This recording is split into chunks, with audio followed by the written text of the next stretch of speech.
এখন আমাদের প্রায় সবার ঘরেই একটি ব্লেন্ডার মেশিন আছে। আর সেই ব্লেন্ডার মেশিনটি যদি হঠাৎ নষ্ট হয়ে যায় তাহলে আপনি নিজেই ঠিক করে নিতে পারবেন এই ভিডিওটি দেখার পরে। ব্লেন্ডার মেশিন অনেক ধরনের আছে, অনেক সাইজের আছে, তবে এর ভেতরের কানেকশন প্রায় সবগুলোরই একই।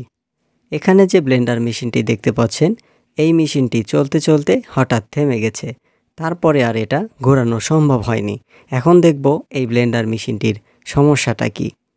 আচ্ছা, তো সর্বপ্রথমে ব্লেন্ডার মেশিনটি কারেন্টের সকেটে লাগিয়ে দিব এবং এখানে দেখব ব্লেন্ডার মেশিনে কারেন্টের সংযোগ পায় কিনা।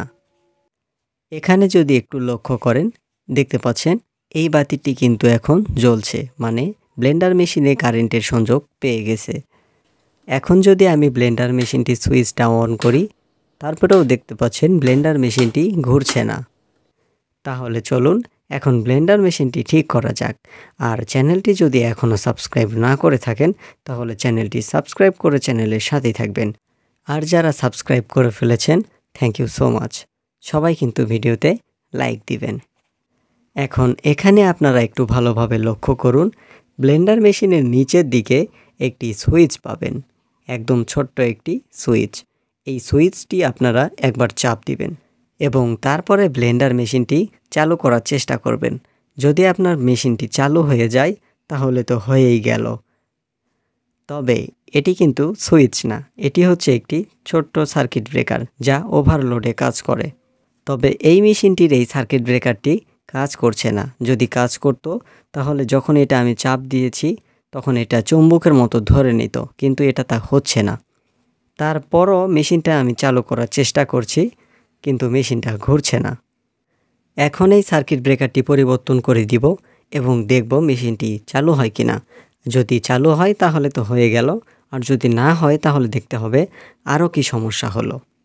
তবে আশা করা যায় সার্কিট ব্রেকারটি পরিবর্তন করে দিলেই হয়ে যাবে। এখানে দেখতে পাচ্ছেন ব্লেন্ডার মেশিনটি আমি খুলে নিচ্ছি। সর্বপ্রথমে ব্লেন্ডার মেশিনটি আপনাকে খুলে নিতে হবে, তাছাড়া সার্কিট ব্রেকারটি আপনি পরিবর্তন করতে পারবেন না। ভিডিওটি এখানে একটু কেটে দিলাম স্ক্রু খোলা পর্যন্ত।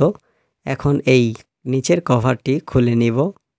কভারের সাথেই এখানে দেখতে পাচ্ছেন কালো একটা জিনিস লাগানো আছে, এটি হচ্ছে মূলত সেই সার্কিট ব্রেকার। এই সার্কিট ব্রেকারটি পরিবর্তন করে দিতে হবে। তবে তার আগে আমি এখানে বাকি সকল তারগুলো চেক করে নিচ্ছি যে এখানে ভিতরে আরও কোনো সমস্যা হলো কিনা। আচ্ছা, তো সার্কিট ব্রেকারটি আমি এখন খুলে নিচ্ছি। সার্কিট ব্রেকারটি খোলা অত কঠিন কিছু না। এখানের এই প্যাচটি ঘুরিয়ে সার্কিট ব্রেকারটি খুলে নিতে হবে। এবার এখানে সার্কিট ব্রেকারের দুইটি পিন থেকে এই দুইটি তার খুলে ফেলবো। তারগুলি লাগানো আছে কেবল কানেক্টর দিয়ে, আর এখানে কোনো কিন্তু পজিটিভ নেগেটিভ কোনো দিক নেই।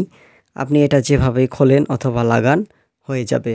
আপনার কাছে যদি সার্কিট ব্রেকার নাও থাকে তাহলে এই দুইটি তার একত্র করে টেপ লাগিয়ে দিবেন, তাহলে আপনার মেশিনটি চালু হবে। তবে সেখানে কিন্তু আর ওভারলোড প্রোটেকশন থাকবে না। এবার এখানে দেখতে পাচ্ছেন নষ্ট এই সার্কিট ব্রেকারটি 1.8 অ্যাম্পিয়ারের। এখন এই 1.8 অ্যাম্পিয়ারের ভালো একটি সার্কিট ব্রেকার এখানে লাগিয়ে দিতে হবে।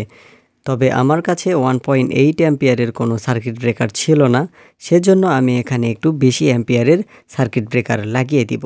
তবে আপনি চেষ্টা করবেন একই মানের সার্কিট ব্রেকার লাগানো। যদি একই মানের সার্কিট ব্রেকার আপনি না সংগ্রহ করতে পারেন তাহলে একটু বেশি মানের সার্কিট ব্রেকার লাগাতে পারেন। এবার এখানে ভালো এই সার্কিট ব্রেকারটি নিচের এই কভারের সঙ্গে লাগিয়ে নিচ্ছি। লাগানো শেষে নষ্ট সার্কিট ব্রেকার থেকে যে দুইটি তার খুলে নিয়েছিলাম সেটা ভালো এই সার্কিট ব্রেকারে এখন লাগিয়ে দিচ্ছি।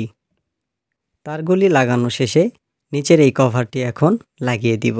এরপর কভারের সব স্ক্রুগুলি আবারও লাগিয়ে দিব। সব স্ক্রু লাগানো শেষে এখন ব্লেন্ডার মেশিনটি চালু করে দেখব এটা চলে কিনা। তো তার জন্য ব্লেন্ডার মেশিনটি কারেন্টের সকেটে সংযোগ করে দিব এবং এখানে দেখতে পাচ্ছেন ব্লেন্ডার মেশিনে কিন্তু কারেন্টের সংযোগটি পেয়ে গেছে। এখন যদি আমি ব্লেন্ডার মেশিনটি চালু করি,